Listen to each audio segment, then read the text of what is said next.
On today's show, He's just not that into you. Will the Mavericks ever get over DeAndre's defection?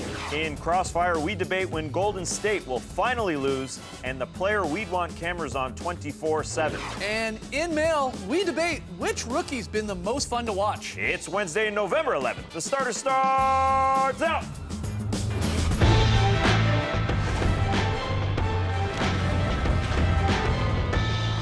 Good evening, Sweet World, and welcome to The Starters. Whether you're listening to the podcast or catching us on NBA TV and or YouTube, we're happy to have you. I'm Jay Skeets, and alongside me, as always, that's Tass Mellis. And we're locked in. To his right, it's the international man of mystery, taking it to the max, Lee Ellis. Friends. Lele. Lily. And finally, in the best possible Wi-Fi spot in the studio, Starters blog editor, Trey Kirby. Hey, Oh! I'm here at the internet looking for your best tweets at #TheStarters. We had a pretty cool NBA crossover moment last night as Joe McKeon won the 2015 World Series of Poker. Yeah. Main event wearing an Allen Iverson jersey. If you'll remember, this is the very same jersey I wore on our Halloween show. Got me thinking, this must be a lucky jersey because this guy won $7.8 million and I got a free burrito on yesterday's show. Wow. So, both big winners. If you're watching at home, tweet at us, #TheStarters. We'll have some games you can play along with a little bit later. And if you have an Allen Iverson jersey, put it on. What did he win? A cool $8 million or something? $7.8 million, plus that bracelet, which is at least another 60, 70 bucks. All right, yeah, let's see your tweets. #TheStarters. All right, we got a great show tonight. We got Crossfire. We'll open up the Starters mailbox, answer a few of your questions. But first, DeAndre Jordan. He makes his visit to Dallas for the first time since spurning the Mavs in the offseason. And while he says, yep, he knows there's going to be boos from the Mavericks fans, DeAndre says, nah, it's not going to bother him. But I'm curious to find out how he feels about cutout devil masks, because that's what the Dallas Morning News has released today, an actual face of DeAndre Jordan, the cutout. You can cut it out. It's got devil horns. We're going to see that. The Mavs had some fun on Twitter, of course, too, tweeting the infamous Blake Griffin chair saying, hey, come early in case you change your mind, like you know who. So, look, the Mavericks, the paper, a lot of people having fun with this, but you'd expect the boos. But I do want to know, do you think after this game at least the Mavs need to sort of get over the DeAndre Jordan defection debacle, whatever you want to call it? I think the Mavs are over it already. Do you? Mark Cuban is a lot like us. He takes his job seriously, but he likes to have a lot of fun. And that's what he's doing. He's also a businessman. He sees a great opportunity here. He knows that 20,000 strong will be booing. They might go to the concessions a few extra times just because they need to boo this man. And that's just an opportunity for a businessman. I think he's just being smart. And I think they recovered very well after they were spurned by DeAndre Jordan. They did everything they could. I mean, he was basically a Dallas Maverick, and they did everything they could afterwards. I think what they did and the way they courted him, it only bodes well for the Dallas Mavericks and courting guys in the future. I think everyone loves Cuban, the way they just dished out all the coins, flying him everywhere. I think they did very, very well, and I think they're comfortable in their position. Look, DeAndre, he's made enemies, of course, with the Mavs fans and then even potential teammates in Chandler Parsons, of course, Cuban. Do you think the Mavericks need to get over this, though, and move on? Would it help them? Yeah, I think they will. I think this is the first game where they really want to make a big song and dance about it because what we saw in the summer. And he never played for the Mavericks, of course, so he hasn't got that same connection with the fans that players who have returned to their teams in the past have. So I think Mark Cuban and the Mavs are just having a bit of fun with it. I haven't seen anything nasty or anything like that where they've crossed the line. And as you said, Tass, Mark That'll Cuban... be on tomorrow's show. Mark Cuban loves promoting the game. He loves promoting his team. He's great. He's been on TV today talking about it, had a big smile on his face. I think he's just having a little bit of fun, and that's fair. He can poke fun at DeAndre Jordan as long as they don't do anything silly. Do you think it could trickle into the actual game at any point, though, with the idea of maybe Rick Carlisle doing the hack of DeAndre a little bit more, just to get him to the line there, to have the Mavericks fans boo him a little bit more? Well, he's still got to remain professional. He's got a game to try to win, but hacking a DeAndre is a tactic that teams have used in the past. So if it calls for it, then I can see Rick Carlisle doing it. I don't think he's going to just do it just constantly if it's not required at that stage I of the game. understand, though, the frustration from the Mavs, because I don't think it's just DeAndre deciding that he was good. Okay, verbally commits, then backs out and stays with the Clippers. This has sort of been a trend over the last couple of years for the Mavericks, at least in terms of trying to land the quote-unquote big fish, right? I mean, we saw it 2012. They tried to get Darren Williams. Okay, he stays with the Nets. He was a big fish, believe it or not, at the time. Of course, he's with the team now. I'm sure the Mavs were happy that it didn't happen for them. Well, maybe 2013. they were really trying actively for Lakers big man at the time, Dwight Howard. He passes on them. He goes to Houston for the big deal. And then I would say even in 2014 there, yeah, were they ever in the LeBron running? Probably not. But Carmelo Anthony, they were definitely making moves for him, had a meeting, and in the end, he sticks with the massive paycheck there for the Knicks. I just think that it's sort of built up a little bit, this sort of like, why can't we land one of these bigger guys? And DeAndre's just the latest in this trend. Yeah, when you look at those guys, though, two of those guys stayed on their own team, Yep. and that's the way the CBA is designed. Financial You stay with your own reasons, team, you make more money. And I think there are a bunch of teams that went after Dwight. I mean, the Lakers, Warriors, and Hawks also missed out on Dwight.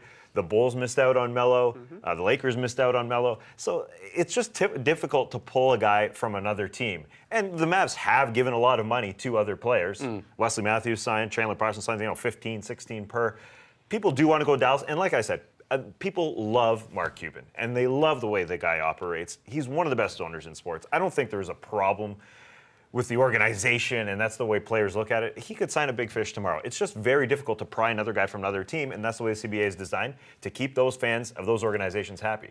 Even though Deron Williams did re-sign with New Jersey at the time, he is from Dallas. And remember at the time, New Jersey had a terrible roster, and you thought that maybe he would go to Dallas because he was a better chance to win. So I think he probably took the money. It turned out all right in the end because they've got Deron Williams now, not quite the same player he was at the time. But Mark Cuban, if you're a fan of the Mavericks, you have to at least admire the fact that he's always out there trying to get these big guys. Doesn't always work, but at least you know that he's going to put his money behind his team and where his mouth is. He's taking swings. He is. He's going for it. He wants to win. He wants to surround Dirk with good players. And he knows he needs superstars to do that. And he He's not knows he dummy. has to pay them as well. So he's out there doing it. It hasn't worked all the time for him, but I think you're going to see at some point that will change. What Well, about Mark Cuban missed that meeting with Deron Williams because apparently he was recording Right. Shark Tank. That's fine. That's You're a a great huge fan of I Shark am a Tank. huge fan. I'm glad he didn't miss Shark Tank. Taz, what do you think about the Mavericks this season? You know, they've started 3-4 here. Do you think this is still a playoff team? I think Yeah, they've got a great chance to make You the think so? playoffs. You look at this team, you can't underestimate Rick Carlisle. He is a mastermind. Look what happened last year. This was their starting lineup for the first couple months of the season. Jameer Nelson, Monte Ellis, Chandler Parsons, Dirk Nowitzki, and Tyson Chandler. Through the first 6 weeks of the season, they had the #1 offense until they made the trade for Rajon Rondo. Rick Carlisle makes magic. You look at what they've changed. An upgrade at point guard from Jameer Nelson to Deron Williams. Monte Ellis to Wesley Matthews. A bit of a downgrade offensively, but an upgrade defensively. Parsons, Nowitzki still there. And then Zaza Pachulia in for Tyson Chandler. This guy just makes magic. And in a Western Conference, there's openings. There are openings because there are teams dropping off, like the Pelicans aren't playing all that well. You see the Grizzlies struggling, and this team just takes care of bad teams. This team is getting healthier, and Wesley Matthews and Chandler Parsons, they're obviously haven't started the season healthy, but I just can't underestimate Rick Carlisle. That offense, that lineup that we saw there, Jameer Nelson, Monte, Parsons, Dirk, and Tyson Chandler, the #1 offense. I just can't underestimate it. He can pull it out at any time. Their Yeah, margin. this year they have a lot of guys who can all shoot and pass just like they did last year. So they'll figure out the Rick Carlisle offense and they'll probably look good. And you were talking yesterday about surprise teams that could make it in the Western Conference. And to me, this is the Mavs just because they'll probably end up with 40 wins. That's just kind of what they always do. They always are pretty good. Yeah. I think it'll happen Do again you, this do you year. think they did a good job of sort of, quote unquote, bouncing back after the whole DeAndre Jordan summer there where he says he's going to go and then he isn't, and they're sort of like, well, who's going to be our center here? Tyson Chandler, of course, moves on. He goes to Phoenix. He's gone. And they go get a guy like Zaza Pachulia, who Pachulia right now, numbers-wise, is playing really, really well in his 13th season in the league. Yeah, offensively, Zaza's a very good player. He doesn't give you the same impact defensively, but he's a consistent player. He's a veteran, and he knows what he has to do. So, yeah, they did do well. Wesley Matthews, of course, he benefited the most by getting that big contract, Yeah. and they just got to get him out on the floor and make sure he's healthy. And back to that guy who in Portland was a very, very important part of their offense. So do you agree with Tass that this team could sneak into the playoffs? Yeah, I mean, they could sneak in, but their margin for error is very, very thin. An injury to one of those big players, and again, they're going to struggle. They're already below 500. No, it's very, very early into the season, but they've got to be above 500. Remember, we're saying 45 wins minimum to get into And that. this is something we've Western talked Maybe about not this before. year. We've talked about It's before possible. whether they even want to get into the playoffs. There's a top 7 protected pick out there in the Rondo deal that they I know could it- lose. yeah. So there is some weird incentive to possibly be bad. I I don't think- see Mark Cuban, though. I can't see him in his DNA saying, no, I'm happy to tank with Dirk where he is right now.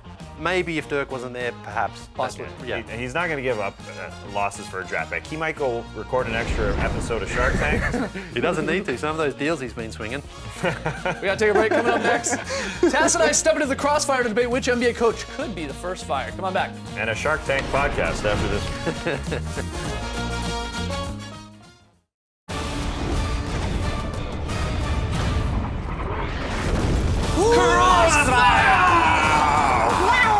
Welcome to Crossfire. This is how it works. Trey will give Skeets and me 3 topics.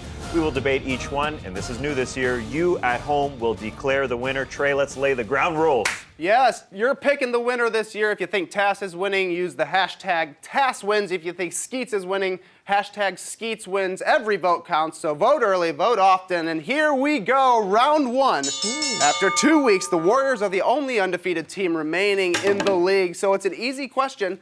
When will Golden State lose their first game? Here we go. This might be a very, very dumb pick, but I'm taking the Grizzlies in Memphis tonight. What? They're doing it tonight. They lost by 50 the other week. It's time for a little bit of redemption. And on Monday, Steph Curry had an un-Curry-like game, and the Pistons, they sort of set the template for how you got to guard this guy this year. You got to pick him up half court. You got to have a guy like Kentavious Caldwell-Pope just shadow him the entire game. That's what Tony Allen is going to do tonight. He's been in a bit of a rut the last couple games. He hasn't been himself. And if you remember last year in the playoffs, the Grizzlies got him into a bit of a rut. That's what's happening tonight. I have been horrible at picking games in our pick'em contests, but I don't think the Warriors are losing to the Grizzlies tonight, and I don't think they lose their next game to the Wolves or the Nets or the Raptors. That's why I say November 19th against the Clippers in the rematch.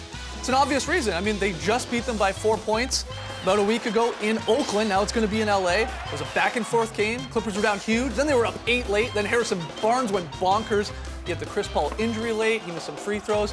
I think the Clippers will take it November 19th. Streak ends at 12 wins. Good stuff. I see the voters are with you. Okay, good. Round 2. On the flip side, we've still got 5 teams that have 1 or fewer wins, and that means heads could roll. So tell me, who's the first coach to be fired this season? I think it's Lakers head coach Byron Scott. I do. And it's not because the Lakers are 1-6 or they don't play a lick of defense. It's because he is very confusing right now. Last night, another example, D'Angelo Russell, their number 2 pick of this draft, doesn't play in the fourth quarter of a blowout Lakers loss. Why? This is now 3 times out of 7 games this young guy's not getting reps in the fourth quarter. It doesn't matter if they're in a tight game or they're getting blown out. He refuses to play him. That makes no sense. They're not making the playoffs, so why wouldn't you play him and go for the future? The Rooks got to get their reps in. I totally agree with you, and I feel bad, but I got to pick Lionel Hollins with the Brooklyn Nets. And it's not him. He came into camp in game shape. He lost a ton of weight. Working with Rachel Ray in the offseason, but there's just so little hope for the future in Brooklyn. And I always like to look at attendance when you're talking about firing a coach because, I mean, really the team's got nothing going for it. They're 25th in attendance in a brand new building. You don't have your draft pick this year. Oh, it's bad. What are you going to do but fire the coach? So I think Lionel, unfortunately, is going to be out of a job. Gonna need a big round 3 here to come back, Tassie. But according to CBS's Ken Berger, Kobe Bryant has a documentary film crew following him around all season. Might be his last season. Besides Kobe, who would you like to see followed by cameras 24/7? Ooh, that's good. I'm taking Nene of the Washington Wizards. I've always wanted to go to Brazil, and this will probably be the closest that I can get. I want to meet a ton of people with one name. He'll probably introduce me to a lot of people named Bebe, Fred, Ronaldo, perhaps. Good That'll be names. great. Good And I think he's got great stories to tell about his home life, but not only that, the introspective of where he has fallen off as a player. I think if he gives us a little bit into how he has fallen from potentially a really great player to just a mediocre player, it's got to be the injuries. He's fallen off. I want to hear his story. We need cameras following Kevin Garnett 24/7. You'll see him in his bathroom while he's brushing his teeth, headbutting the mirror. He'll be clapping the mailman's face when he delivers a package. He'll be screaming, "Anything is possible!" When he gets a high score on Candy Crush, it'd be crazy. He would be a lunatic, and it would be great TV. We need cameras following He's the him. reason we don't have an audio-only NBA channel, because of the way he Yeah, curses. that's probably true. Well, after Probably true. 3 rounds, a dominating victory for my man, Yes! Skeets! 66% of the vote. He's back. Yeah, we knew it off the bat. Good win. I love What you a people. joke. I love you people. All right, we gotta take a break. When we come back, let's open up the starters mailbox, talk text messages, and some rooks. Come on back. You're watching the starters. Oh, I feel so good.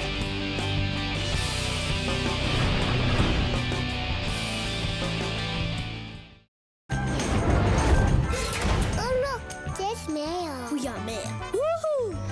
Woohoo, indeed. Keep your questions coming. Email us, thestarters@nba.com. Got a few here today, guys. First one. Hey, guys. Mark Cuban says he still has all the text messages he and DeAndre Jordan exchanged during last summer's unsuccessful courtship.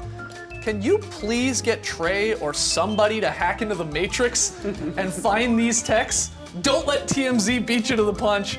That's from Rodney, and he's got a great point. Trey, can you get into the Matrix? Can you find them? Yeah, thanks for asking, Rodney. Watched a lot of Mr. Robot this summer, really upped my hacking skills, got into the Cyberdust mainframe, and found all these text messages. So with the help of a couple of our crew members here, Mark Cuban and DeAndre Jordan, we're gonna read through the collected text messages of DeAndre Jordan. Okay. Is it true what they say about Texas? What do you mean? That everything is bigger there?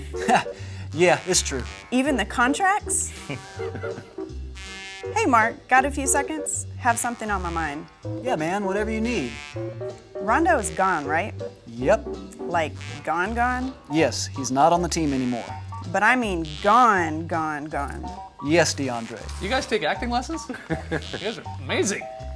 You know those videos you guys always have during games? Oh yeah, our multimedia team is the best. Right, so hear me out. DeAndre the Giant. Love it, but I'm not sure what you mean. I don't know, just like me wearing a singlet and body slamming Chris because he's yelling at me or whatever. And? That's it.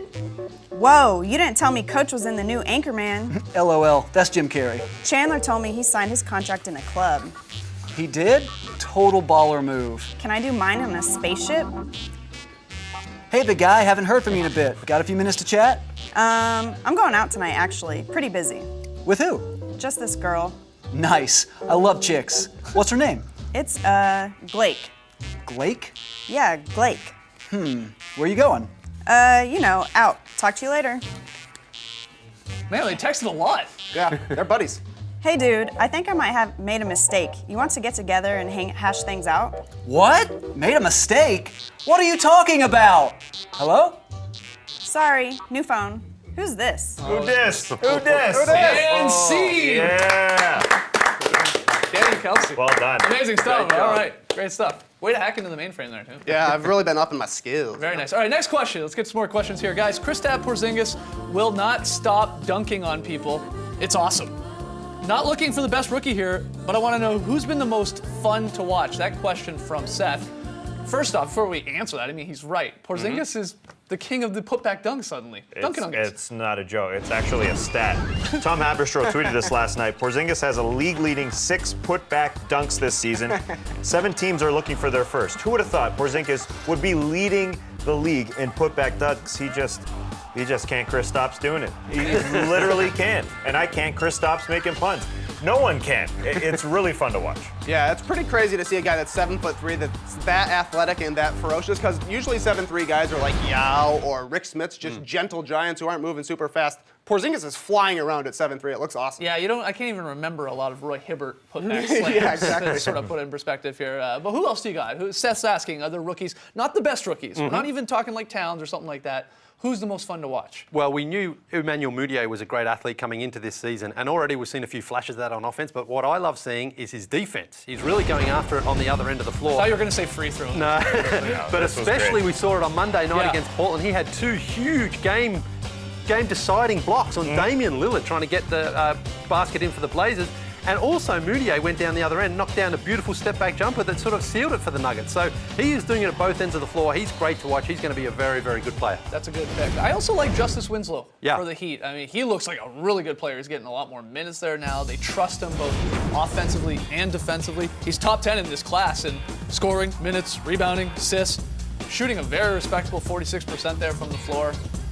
And we've seen some highlights from him already, yeah. too, early on the year with that huge baseline This has jam. been a So- really good start Yeah. for these rookies. Yeah. You know, it's really, really deep. Especially considering last year how many guys got injured kind of Yeah. right off the bat. Really fun to see this. And I only, we haven't obviously got really the highlights from a guy like Hazonia yet with the Yeah. Magic yet that I think we're expecting, and they eventually will come. All right, I think we got time for one more question here. Guys, please tell me you saw the officials' missed call late in the Knicks win over the Raptors last night.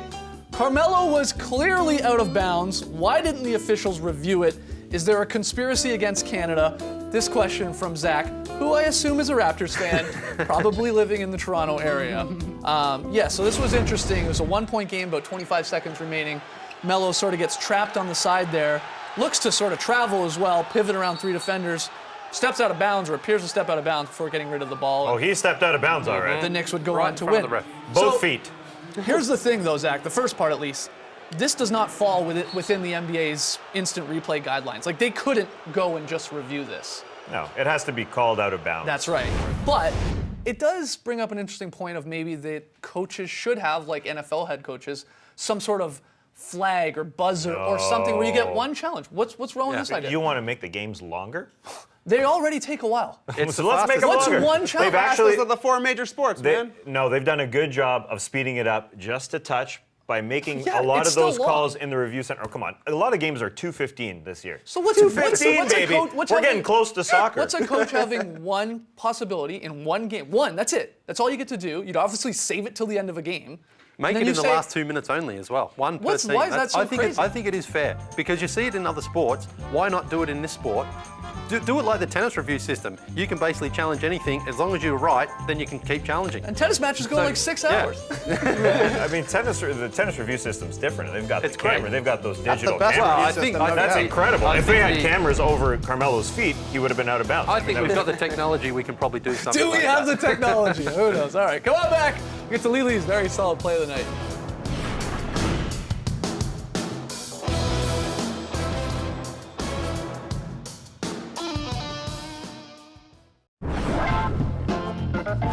Back with the starters, a look at last night's pick and play. Tass, the only one taking the Celtics and the only one right. They're figuring it out. I have now lost, if you're keeping track at home, 6 games in a row, which is pretty impressive in a way. Tonight's picks, though. You're not losing tonight. All right, I'm You're with Tass tonight. All right, Tass and I take the Knicks on the road. Lee and Trey say the Hornets will get it done at home. Early lead for the Knicks right now. Early lead. Oh, that's what we want to hear. All right, Lee, very solid play of the night. Where are we going? We're going to Miami. It's Josh McRoberts. We know he hates being called McBob. The best Will Smith impersonation. So let's try McMahon bun to see if that sticks. Anyway, here he is with a beautiful bounce pass to Justice Winslow. Lays it up. That's beautiful. That's what I call a very solid play. All right, guys, that's it for us tonight. Back tomorrow, 7 p.m. Eastern here on the network. Enjoy game time coming up and enjoy the Mavs Clippers game on ESPN at 8 p.m. Eastern. It's going to be fun. Should be great. We'll be back here tomorrow to talk about that. And remember, bobbing for apples with a wig is called McBobbin for apples. Brace the night, people.